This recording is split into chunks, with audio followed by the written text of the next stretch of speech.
I am pretty convinced that the bear market in Bitcoin is over. It has been in a bear market for months. I think it's found its bottom. Let's start with the Iran war. It's wildly bullish for gold and Bitcoin because it is a turning point in the history of the last 50 years of US dollar military-backed hegemony.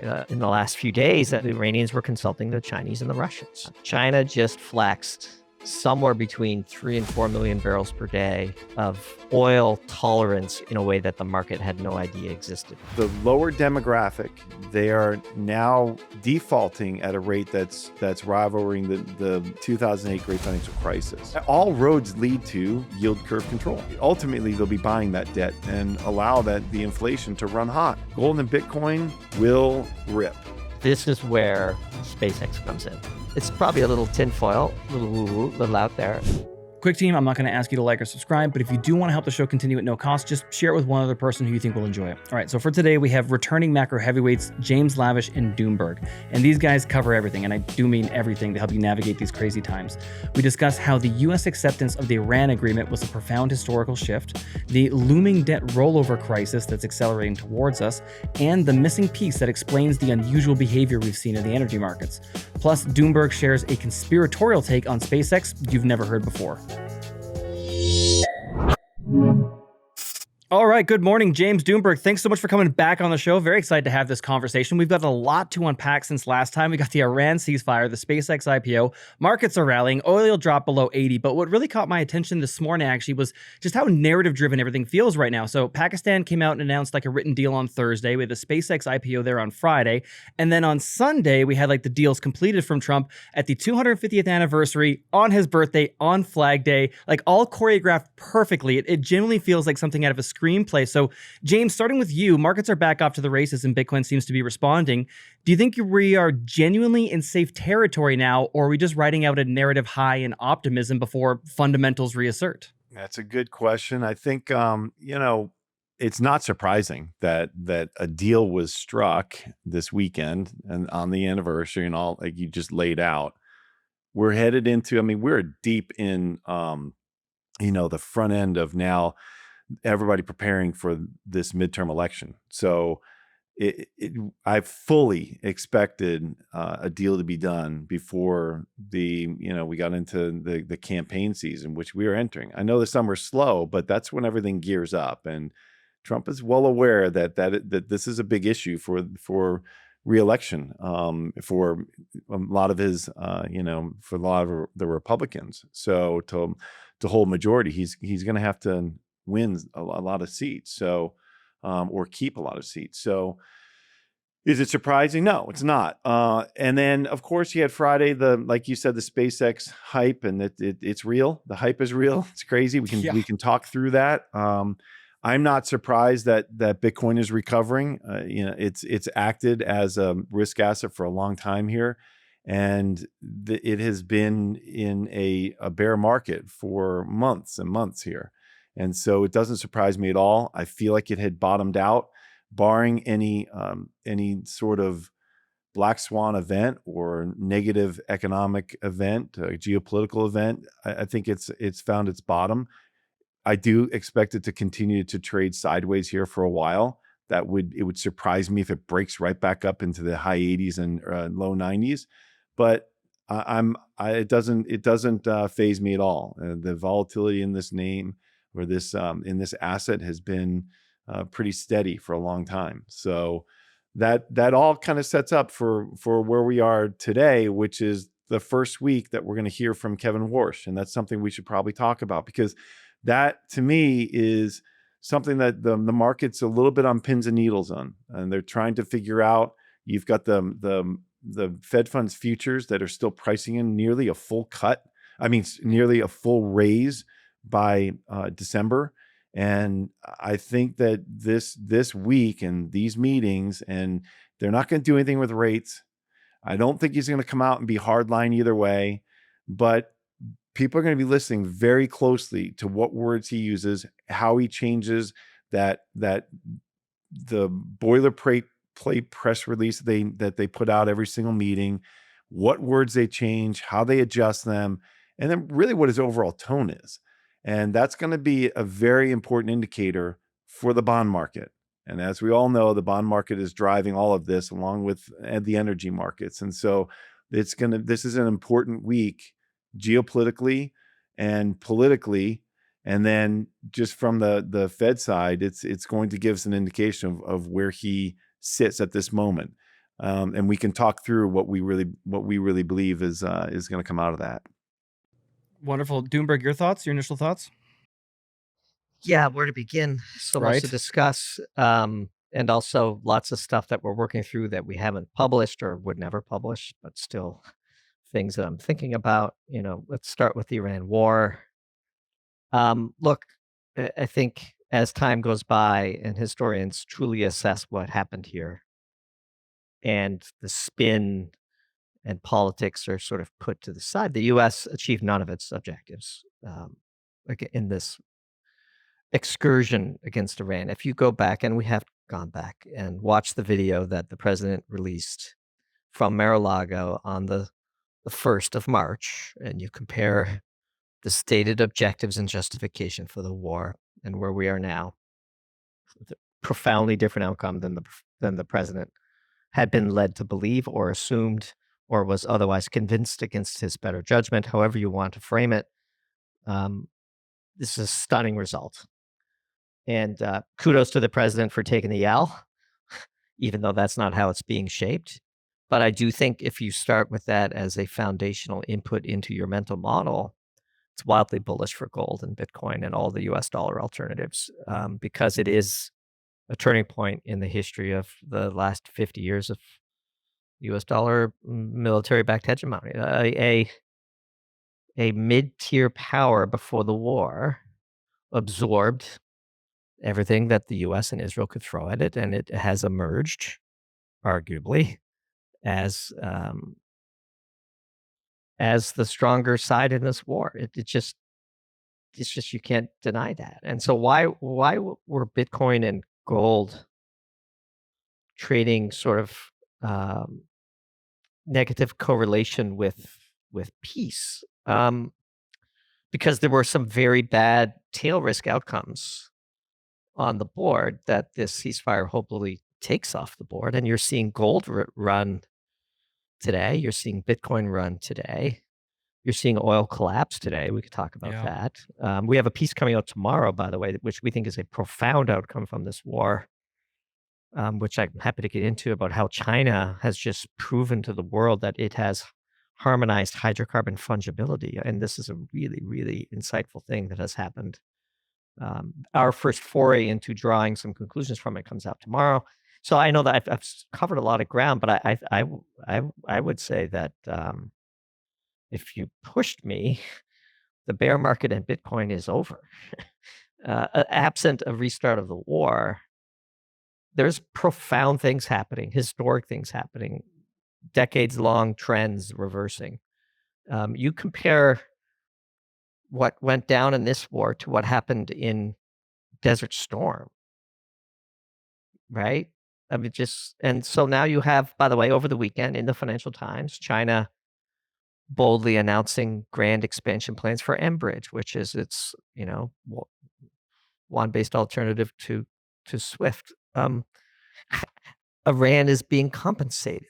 The reason why Iran has been pushing for the freedom to charge fees in the Strait of Hormuz is not about the money. It's about forcing Iran off the sanctions list. You can't pay Iran without violating sanctions, right? So these are spoils of war that Iran is demanding. And I would close by noting that in the last few days, as Iran and the US were pretending as though they were still debating the MOU, the Iranians were consulting the Chinese and the Russians. And the role that the Russians and the Chinese have played in all of this is not to be understated, even though it is underreported. So just really historic stuff. I mean, I don't want to. One of the things we've really prided ourselves on is not indulging in hyperbole for clicks during this war. And I'm not trying to be hyperbolic now, but it is a profound outcome. And I think sometimes in the heat of the headlines and the spin and the don't be a panicking on Twitter and, Trump is great in UFC and 250 Trump's birthday. I get it, but something really important just happened, and it's important, I think, not to lose sight of that.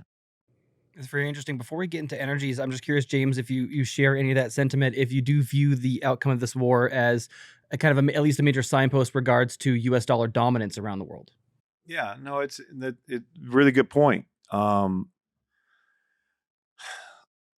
You can't, and that's true. You can't underestimate the involvement of other massive geopolitical interests in this war. I mean, you can't understate that. So, or you can't overstate that. So, look, we talked about, I think last time, is one of the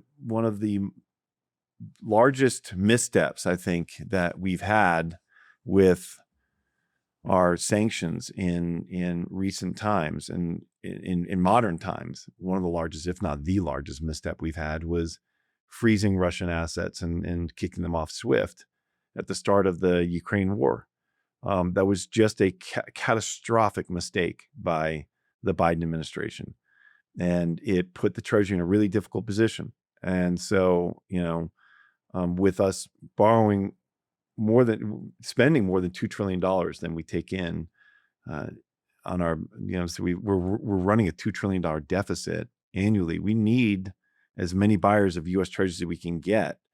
And like Doomberg just said, removing sanctions is that's a major win for the other side. So like we expected, Trump had to have something to save face, and so the strait is open, oil is dropping. That means that inflation will be coming down. As we all know, oil and energy is the number one component in every single good and service that's sold around the world.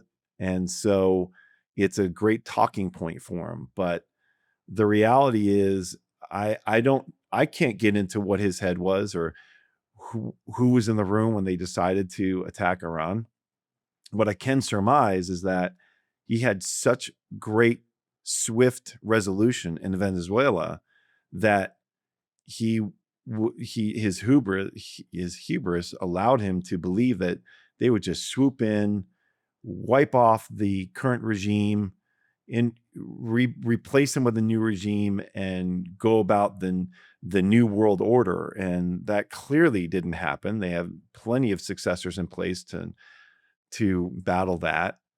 Getting citizens to revolt it's not an easy task when you've got a regime that's willing to kill its own citizens to stay in power. That's not. And so I think it was just underestimated just how strong Iran would be and how difficult it would be to strong arm them into going down paths that we want them to go down. And so it's not surprising at all. How much does this matter? Well, I think we are witnessing a faction, the fractioning. The world is beginning to fracture, and we need as many buyers of treasuries as we can possibly get.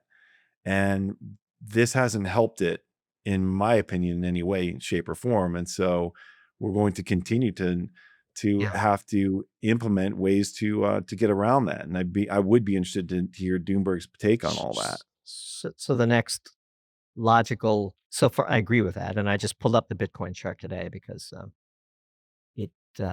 I took it off my launch pad a couple of months ago, and I see that it's up. Just can't look at it. Just don't look at it. No, I had, for a variety of other reasons, I didn't have space for it. But I am pretty convinced that the bear market in Bitcoin is over. And look, I mean, we have plenty of Bitcoin maxis as subscribers, and as I said last time, I'm a no coiner, but it doesn't mean that I don't call it as I see it. And here's why. So let's follow through James's logic, the next step. So in a multipolar world, the U.S. needs the dollar to be wildly less strong than it is now in order to reconstitute its manufacturing base.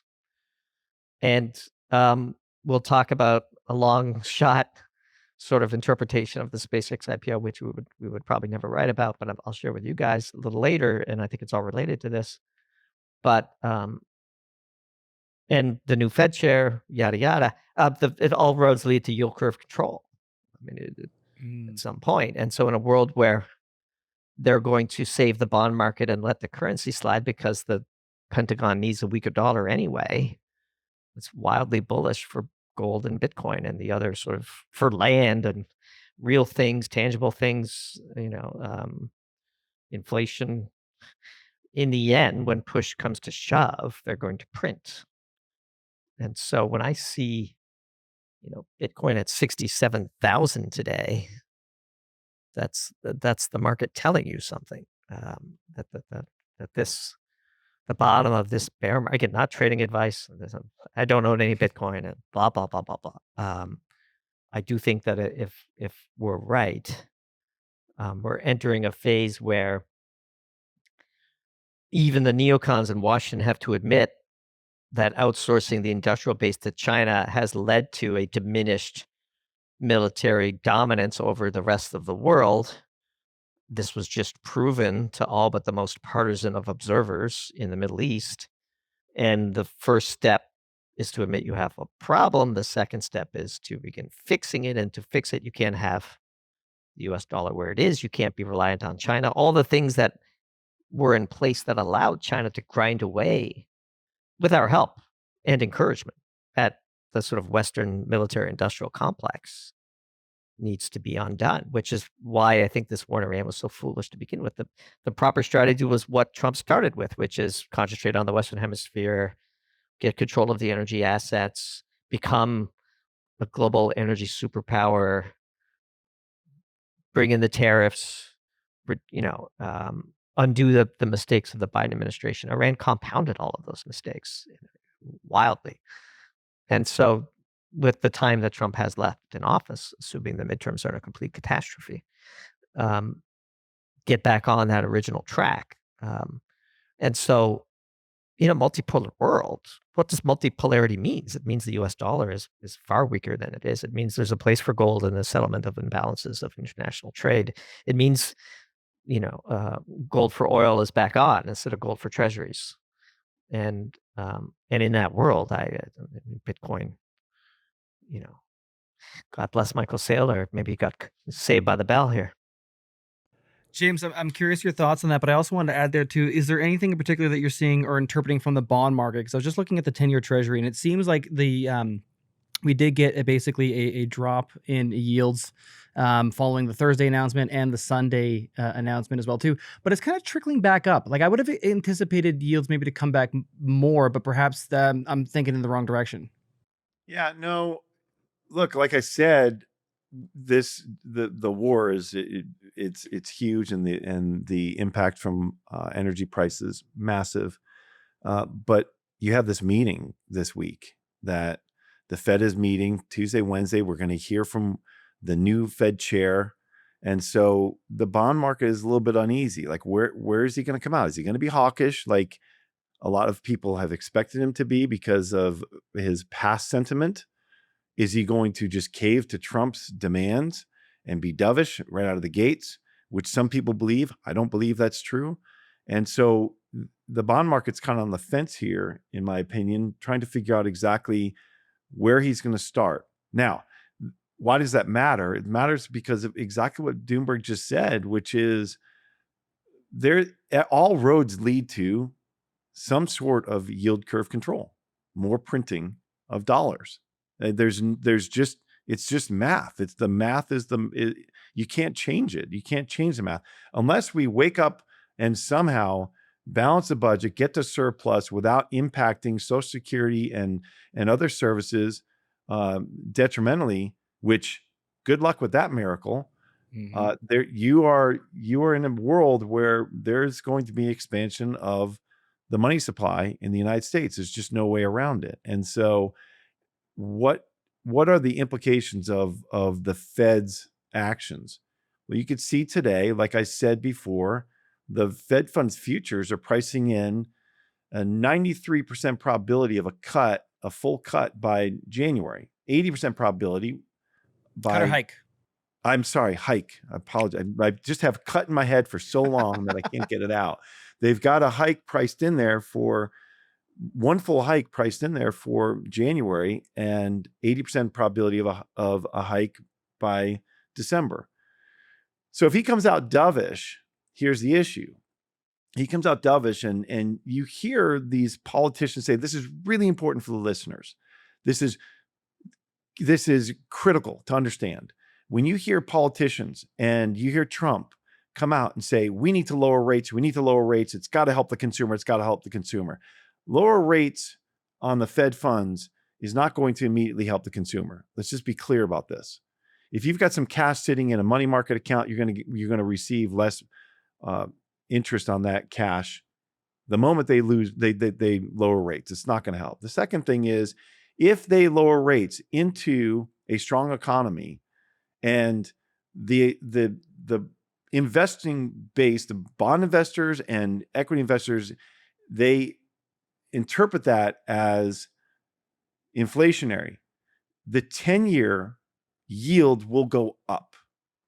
And the 10-year yield is what every single consumer product that is based on debt is based on. That a debt in credit card loans, car loans, auto loans, mortgage securities, mortgage loans, HELOCs, personal lines of credit, everything is priced off of that 10-year, and it's priced around the world. So that's the benchmark treasury of the world, and it's the benchmark treasury of the consumer. So what you're watching is the investors are trying to figure out, are we stepping into a continued inflationary environment, even though price of oil is coming down and you've got the yields on the 10-year coming down because of this so-called resolution? Let's pretend that it is really done. Then the question is, okay, are we still in a world where inflation is going to continue to heat up? You've seen the graph of the 70s inflation and up against current inflationary environment from 2020 until now, and they're moving lockstep. Not the same amount of yield, but the same gravity of it. You can see exactly where that has been, and that's what it's in investors' minds. They're worried that, are we getting into another 80s style re-inflationary environment where you're going to need yields higher on the long end of the curve in order to be compensated for that risk, for the duration risk, and you'll get an actual real yield on your investment that will outpace inflation, which gets all the way back to the original point that Doomberg just said. And that means yield curve control, which ultimately means printing more money and more inflation. And so that means that the US government, the Treasury, will refuse to pay a real yield on debt. Why would they do that? They would do that because it debases the dollar. It brings down the value of it in the future, which means that they can pay down that debt, all of the debt that's rolling over every single year. It's about $12 trillion now, to $13 trillion when you include all interest that's going to come due in the next year, that they've got to roll back over. And they can't go out on the curve on that. So they're going to continue to push down that yield curve so they can term out some debt at some point. But at this point, they're going to be, ultimately, they'll be buying that debt to keep those yields down and to continue this debasement and allow the inflation to run hot. That's what I see down the future. And in that future and in that world, gold and Bitcoin will rip. They will go much higher than they are today. So let me connect two things James just said, because I think it's important. Yes, the 10-year is in fact the global benchmark for a lot of very important things, but also because of an inability to auction sufficient quantities of long-term debt to satisfy the ever-growing budget deficit, you're seeing started with Yellen and continued with Bessent, despite Bessent's criticism of Yellen for doing it prior to ascending into the chair, that the U.S. government is shortening the duration of the debt outstanding by issuing short-term paper. And when the Fed, quote, cuts rates or increases rates, the Fed is increasing or cutting rates on the short end of that curve. And that is now becoming a larger and larger direct bill to Congress in the form of increased interest charges as this, there you go, as this paper is being shortened and shortened in duration. And so that's where we're skipping a step where the Fed tries to pretend like it could hike rates. And then, next thing you know, you have to do yield curve control because you just have too much debt rolling over. Now, this is where SpaceX comes in. Are we ready? Just want to let you guys know quickly that if you're looking for the Bitcoin tutorials, along with a whole bunch of other freedom tech tutorials, so things like self-hosted data, secure communications, locally run AI, those are all migrating over to new channel Sovereign Sessions launching in August. You can find the link in the description down below. It's not the podcast stuff, it's not the live stuff, it's not the talking head stuff. It's strictly just the educational content, the tutorial content. So if you're into that, if you want that sort of thing, find the link in the description down below. Make sure you subscribe and check it out. All right, let's get back into it. I'm so curious. Yeah, before you do, just to let people know what we showed here is that like this is the amount. These are the treasuries that they're maturing. This year and next year, and next year, and so you could see just how much Yellen and Bessent have been basically playing chicken with with the Fed, saying we're not gonna term out the debt. We're going to just keep issuing T-bills to manage that deficit. So, but yeah, let's go on to SpaceX. Yeah, so let me give you a wild, again, this is the type of lateral thinking that we do, and we're not going to write about it, but I'll share it with you guys on the podcast.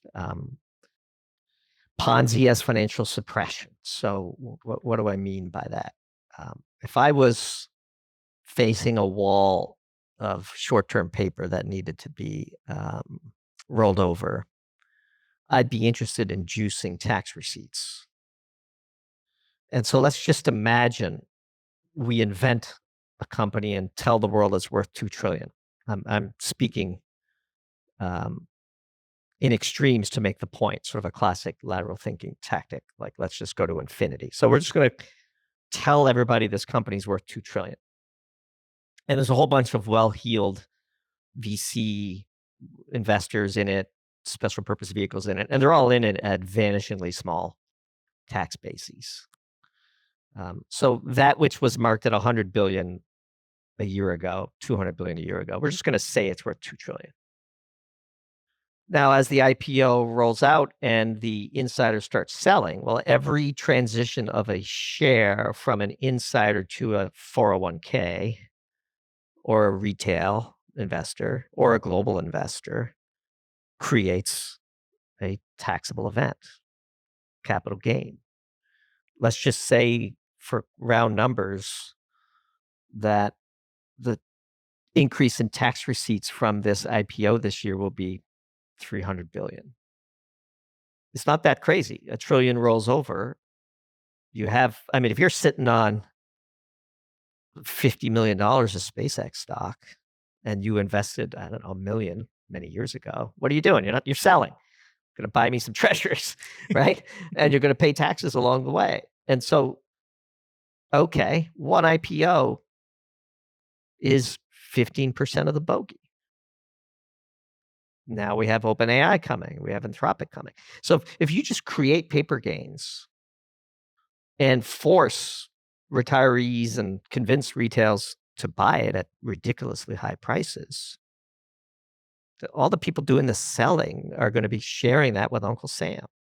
Yeah. That was sort of our aha moment this weekend as we gave this a deep think, which is maybe it's not as bad. So when we were talking earlier, there's no way around it. Well, there is a way around it, which is to trick people that something's worth 10 trillion, have 3 trillion of it come in the form of receivables, and we wipe out some of that debt, and also stablecoin issuance and all the other things that we're seeing as sort of a soft form of financial suppression. There's this part of the story where you just go and take it from people's 401k accounts, that's one way, but the other way is you indirectly take it by dropping bags on them, to speak bluntly.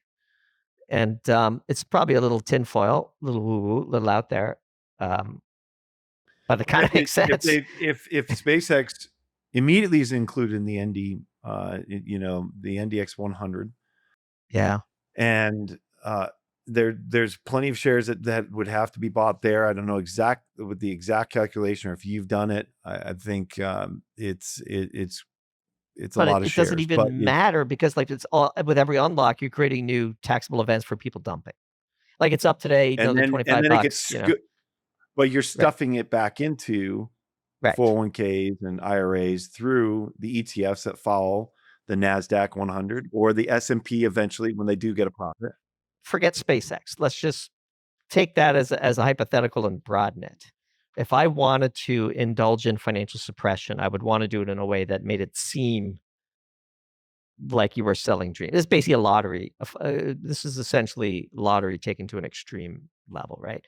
And so there's a path where you make a bunch of people rich,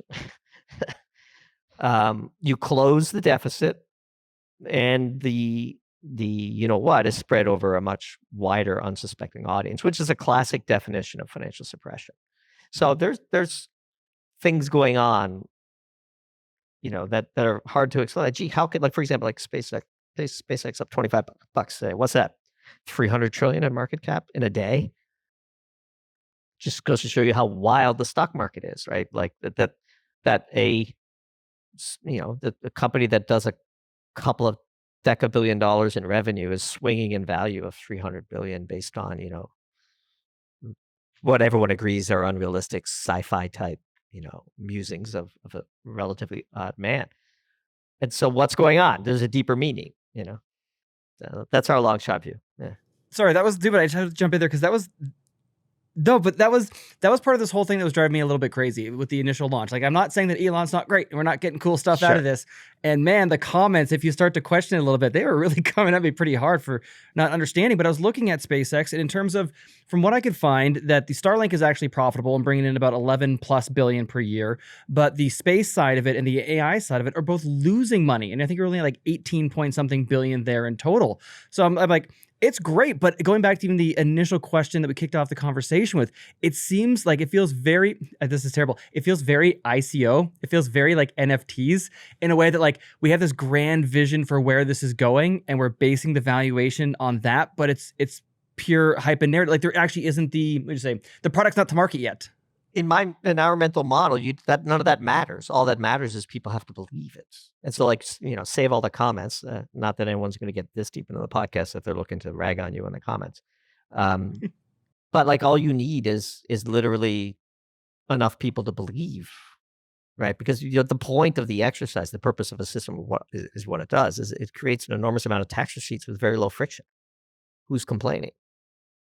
Right, and that's a good point. I mean, even if you get to, Goldman has almost $500 billion estimated revenue by 2030, I think.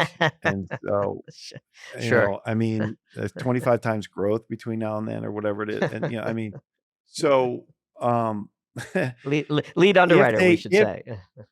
Let's just pretend that they hit on all cylinders, and they hit that you still need to believe. I think it's like 8 times revenue for you to get a double from here. You still need that. So you've got it. Like, this is priced to utter perfection, right?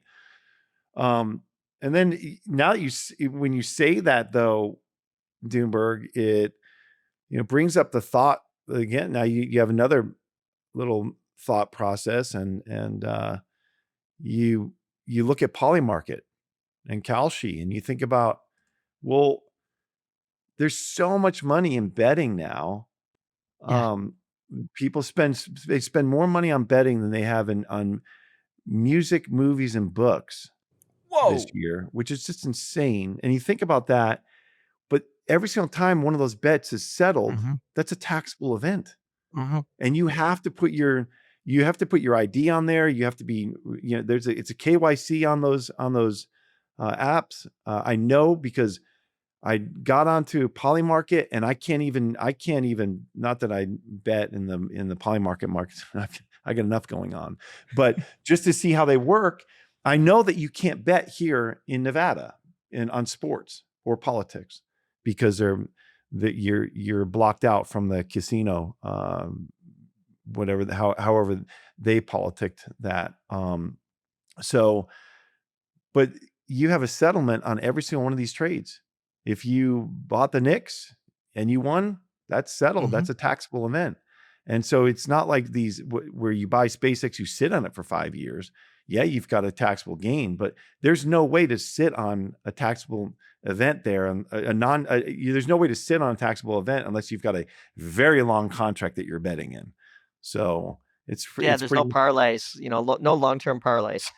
That's right. There's no long-term parlay. No, so this is now you're starting to think like Doomberg, James. So if you have a giant hole and you need to plug it, yeah, right, and you don't want to raise taxes on people, you do things like this. You make, nihilism is a great way to have people part with their money. So in that world, I want to own things like Bitcoin and gold. Yeah, it's financial repression, and it either way, even if you do wear the tinfoil hat and you believe that, which it's not really that far of a putt, but let's just say that you believe that there are ways that we're creating large taxable gains that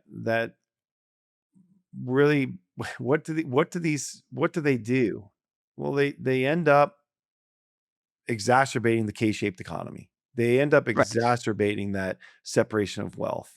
It's just what it is. And so all paths again do lead to some sort of debasement and printing or that financial repression and exacerbation of separation of wealth.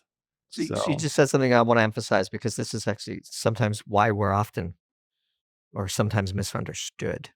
When we use the word mental model, and we exercise in lateral thinking, the most important skill of lateral thinking is not concerning yourself as to whether or not the axiom is correct or not, just whether it works. So axiom is that Ponzi as suppression. And again, I'm not calling SpaceX a Ponzi. I'm using that phrase more generally. Create something, give it far more value than it's worth, and then have people speculate on it and collect the taxes. That's what we mean by that label. It doesn't actually have to be true as long as it continues to predict. So in that mental model where all bets are off, you can gamble, you can do things, you can speculate, you could make exaggerated claims as a CEO about what you're going to do. You're not going to face the consequences. The SEC is going to be defanged. All those things are consistent with the need to generate nihilistic type capital gains to tax. And so whether or not we're right is irrelevant. Is the model currently operative? And in our view, we'll see how OpenAI does. We'll see how Anthropic does. One counter to that, for example, was S&P not including SpaceX in shortly after the IPO. That ran counter to our mental model. And so, okay, that's a cut against it. If we get a few more cut against it, we just discard it. And so thinking in that way is what leads us to make the occasional long shot prediction, but it also means we're not afraid to be wrong and we just move on when we are. I want to just double tap on that for a second too, because that really hit me, this idea of lottery and like how profitable lotteries are for state tax revenue. I just looked it up quickly here. The U.S. State lotteries bring in $30 billion in tax revenue. If you need more tax receipts coming in, it's a very nefarious and, you're right, kind of nihilistic, and I don't know, there's something very dark about we're going to get people to gamble and speculate their money back into the U.S. coffers there to pull it in tax receipts. James, I want to quickly touch on, and I do want to make sure we get to energy and Doomberg, your outlook on energy markets as well, but I want to quickly touch on the K-shaped economy. Since the last time we spoke, is it still kind of going ahead full steam, or are we seeing any further breakdown on either of those K-shaped legs? No, I think it's going full steam. That what you're seeing is the continued the lower demographic is taking on more and more credit card debt in particular, and they are now defaulting at a rate that's rivaling the 2008 great financial crisis. Whoa. And so the lower demographic is struggling, and I know it because I can see it from some friends and friends of friends who are just they're just wage earners just trying to get by, and it's been a difficult period for them to keep up with the inflation. Why is that? It's not just that their wages the wages supposedly are keeping up according to economists, but they lag so severely, number one, and number two, they're keeping up with maybe CPI measures that are faulty, and in real life you can't buy insurance at the rate that we talked about this last time. Car insurance, health insurance, any house insurance. You can't buy that insurance at a rate that according to CPI. So just those are big things. Daycare costs, so you can have a dual income family. So anyways, but we're seeing that the New York Fed just put out their latest quarter. Remember, this is severely lagging too. These numbers are so lagging. You can see that the economy, the consumer is not doing great on average if you just slice it down the middle. On the face of it, you go to restaurants, they're full. You go to try to buy a Knicks ticket. They were what? How much were they in the $10,000 for a ticket to go to a basketball game? Like something insane. So, but by and large, when you go to these restaurants, you're not seeing young kids in there. You're not seeing kids with young families in there. You're seeing boomers. You're seeing older people. You're seeing people who have assets they're drawing from, who have made out in this economy. I'm not blaming these people that benefited from the system that they bought into. Gen X, I think Doomberg, you're Gen X too. We were sold this system that says you go find a company, work for the company, work for them for 20, 30, 40, 50 years. You're going to have a pension, a 401k, you'll leave and you'll retire. You'll have a great life at 65 and on. You'll be taken care of. Well, that completely collapsed in our generation.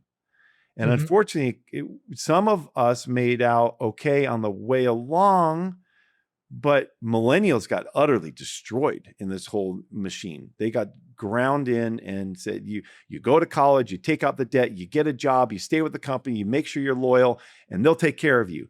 And lo and behold, pensions got scrapped.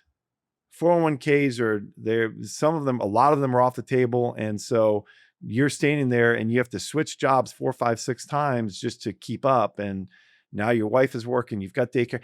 So that's a long way of saying that, no, I don't. I think that the lower demographic is struggling more today than the last time we talked. So let's take SpaceX. I saw numbers. Who knows what the numbers are? 10,000 paper millionaires. Let's pick the number, right? Early employees. Look, I saw in the private world offerings for SpaceX maybe a half a dozen times in my career, in our private life. Hey, I'm a friend of Elon, and I've got this SPV, and I'm going to do a 2 and 20, and I'm going to get you into SpaceX at $30 a share. Now it's at 190 today, whatever. There's a whole pyramid, pun intended, of very well off. Well, by definition, to have participated in SpaceX prior to the IPO and to have not been an employee required you to be a sophisticated investor. What's the phrase?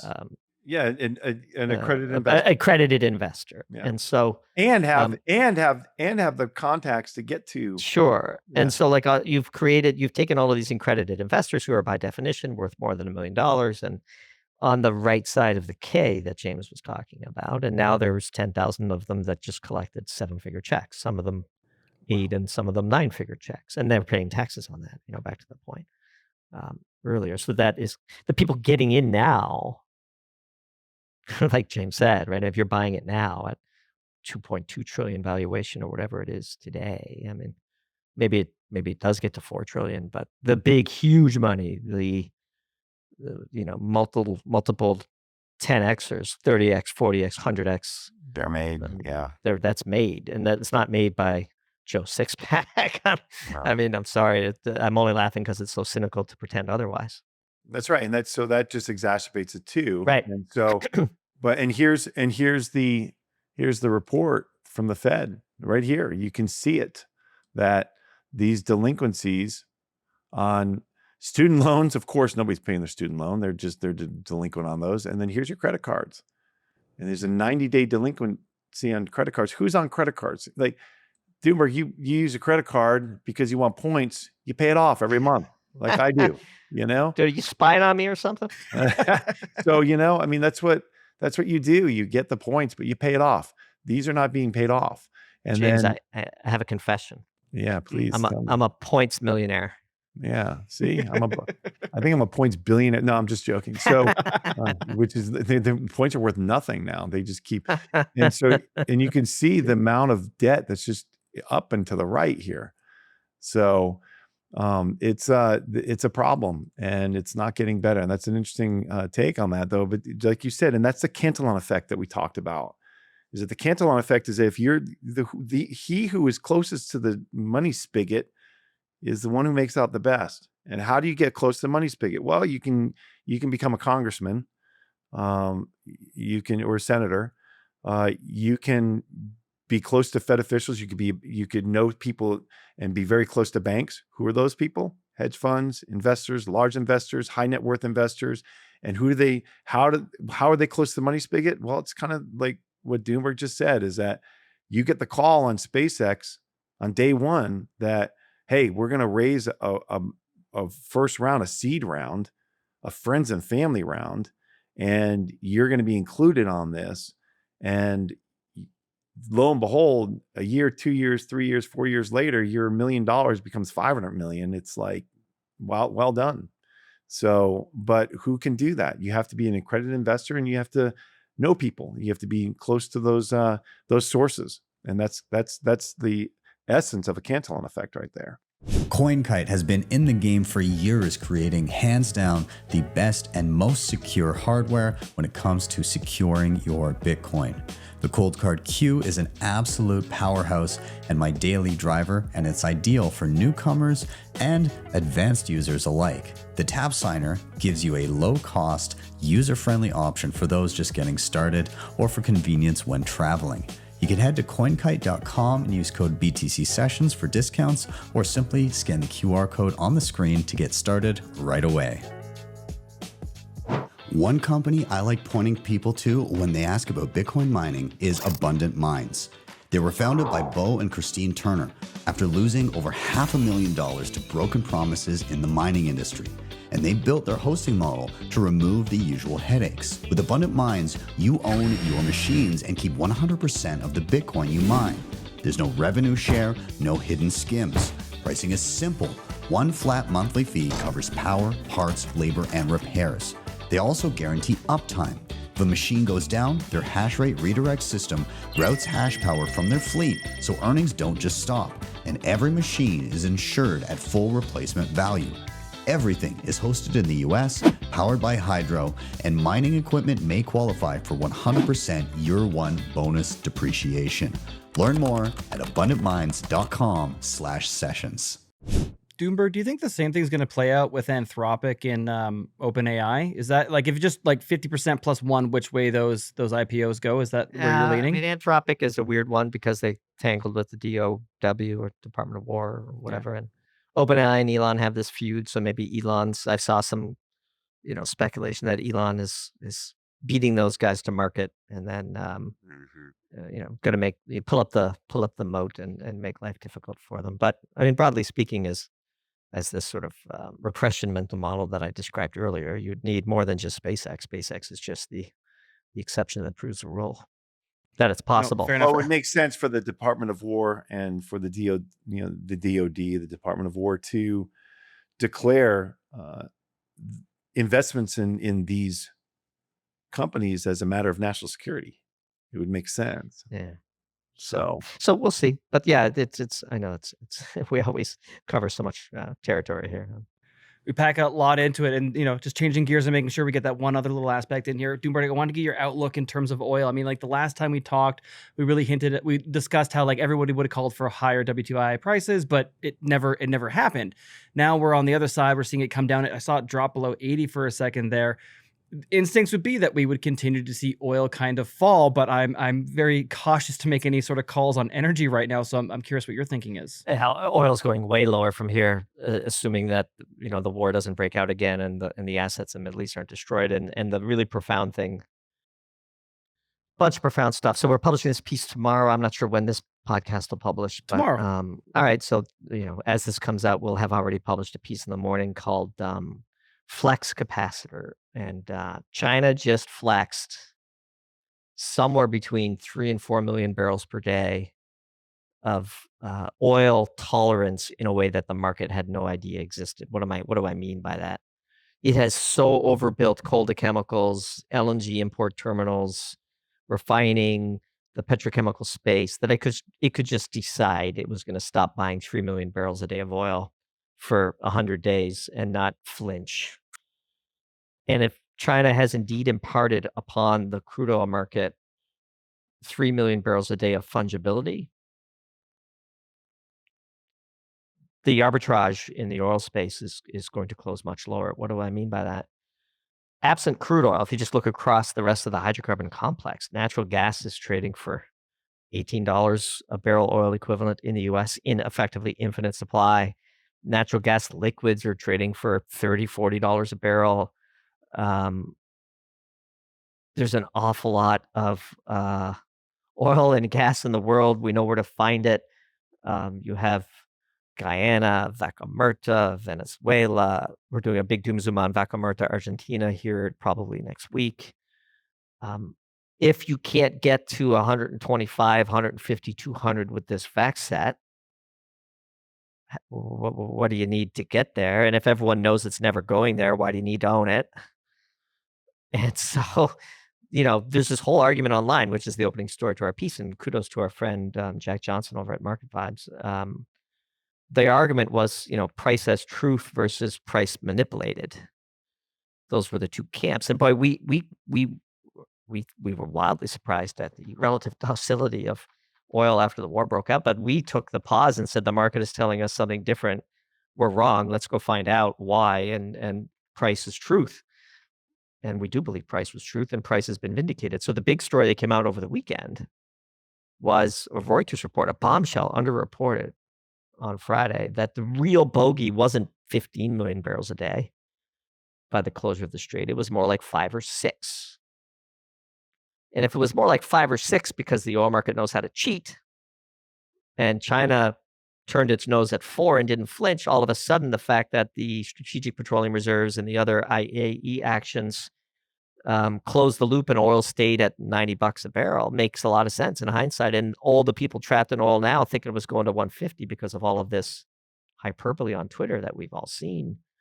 Boy, I mean, I've been around when oil traded minus 30. And, when oil was trading at minus 30, you would never have convinced someone it would trade over 100 again. Well, we saw that, once the strait opens, if this is truly peace. And all this is predicated on, a full-blown war doesn't rekindle and, those assets aren't destroyed.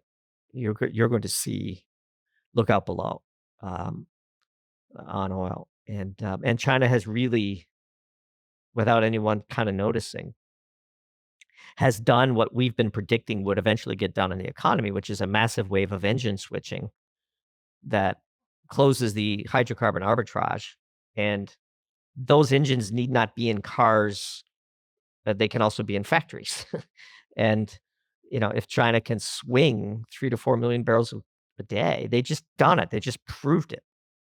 And boy, that's pretty consequential. So that's what's coming out tomorrow. I'm sure we're going to make a lot of friends in the Besant manipulated oil price down crowd, but we have to call it as we see it. So, nope, fair enough. James, I want to get your thoughts just on energy markets there. And then also, before we reconvene next time, what should people be on the lookout? What should people be paying attention to in the weeks going forward? Yeah, that's a good question. I mean, look, I can't dispute what Doomberg's take is on oil. He's much deeper in the analysis and geopolitical analysis on that. So I can't really add anything intelligent to what he said. So, but yeah, what are we looking at? I mean, really, like we said, the most important thing this week, right on the docket, is the next Fed meeting and Kevin Warsh's his temperature, which is the whole world is looking at this, and they're trying to figure out which direction is he going to go.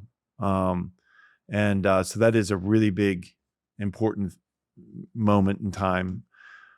Also, the Bank of Japan, they meet on the 15th and 16th. Is that right, Doomberg? And so we got to see where they're willing to allow these rates to go, and where they're allowing the yen to go. That's another important data point. It's important because Japan for so long has been the spigot of basically free money for risk assets around the world. And so that regime has changed, and it's changing kind of rapidly. So it's been interesting to watch. We also have, I think we have a 20-year auction, which I don't really care about the 20-year that much. It's kind of inconsequential in total, but it is a momentary stress test to see where things are shaking out. That I don't know. I think they should honestly just retire the 20-year. It's a nonsense bond, but it is, for this moment, it'll be important to kind of see. So, and finally, just where's SpaceX? Where does that end up trading here in the near term? And just how wildly optimistic are people going to get, and unrealistic maybe, because as we're talking here, it's now trading at $185, up 15%, which is just, I mean, it's mind numbing to say the least. I look at no investment advice coming from me on this one. Like Doomberg said, basically the market can stay irrational a lot longer than you can stay liquid, is the saying. And this is one of those. I wouldn't short it. I'd be very careful with it. So, but it's trading just at $2.4 trillion market cap. It is now the 6th largest company in the world. So pretty wild. Lot of capital gains tax just waiting to be harvested there, James. There's a ton. Doomberg, anything you want to add for things that we should be watching in between the next podcast? I would keep an eye on Russia, Ukraine, now that that Iran is on the downslope of interest and risk. We shall see. Even Trump said, now that Iran is over, I'm going to focus my attention again on the war in Ukraine. I'm not sure what he meant by that, but there are two ways to interpret that statement. There's this, even the mention of Japan earlier, one of the things that we're kind of tinkering with for a future doom zoom is sort of World War III as the continuation of World War II. If you just look at what's going on now, right? I mean, Germany rearming, Japan rearming, Russia and China getting together saying, wait a minute, so not to uncork that can of worms this late into the podcast, but that we'd keep an eye on Ukraine, in addition to the things that James mentioned, which I think are absolutely on point as well. And great to be back with you guys again. It's always fun. It's been a blast. We'll uncork it next time. Doomberg, where can everybody go to follow you and your work?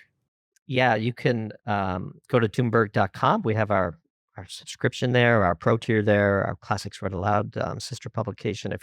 And also, if you have any hate mail for this, you just send it straight to Nathan. I'm sure he'll forward it along, and we'll just send it to the auto delete folder. And but yeah, that's where you find everything. Doomberg.com. James, Nathan, great to be with you guys, and awesome. Best of luck with Bitcoin. May my prediction that the bear market has overcome true for you guys. I love it. And James, where can everybody go to follow your work? Yeah. So you can, likewise, just like Doomberg, I'm also on Substack, and you can find me at jameslavish.com. And we have our premium tiers there too. I have a roundtable I just launched. So for people who want to get a quarterly call with me in a small group setting, that's something we're doing now. And then, of course, if you are interested in Bitcoin investing and you are an accredited investor, you can just go to bitcoinopportunity.fund, and we're happy to jump on the phone with you and try to see if it's something that would be appropriate for you to be a limited partner there. So, but I'm always on Twitter. Doomberg, you got off, but there's a lot of noise on there. So I still use it for inbound open source intelligence gathering. Smart. So It's a lot of noise, and I'm sure you're sifting through it like I am daily. It's just there's so much noise, but literally a chapter in the book we're writing on how to open your aperture for information and then categorize it. So brilliant. Excellent. So yeah, so it's great to be with both of you guys, and look forward to the next time. These are great conversations. We kind of cover a lot of ground that's unique that we don't touch on in other podcasts I'm on, so it's good. You know the world is heading down a dark path. Online censorship, central bank digital currencies, a complete loss of privacy, and it's only accelerating. Most people are falling behind with the latest technology, and those that aren't are sacrificing their data, their control, and their dignity just to keep up. That doesn't have to be you. Here, you'll have everything you need to break free. Over the past decade, I've helped 20 million people take control of their money, their data, and their digital lives. Now, I'm bringing everything I've learned to one place. Sovereign Sessions is your home to learn, master, and live freedom tech. Bitcoin, AI, private communications, self-hosted tools, everything. Each week, I'll walk you through step by step with the most critical tools that put you back in charge. Don't ask permission, take control. Welcome to the Sovereign Sessions.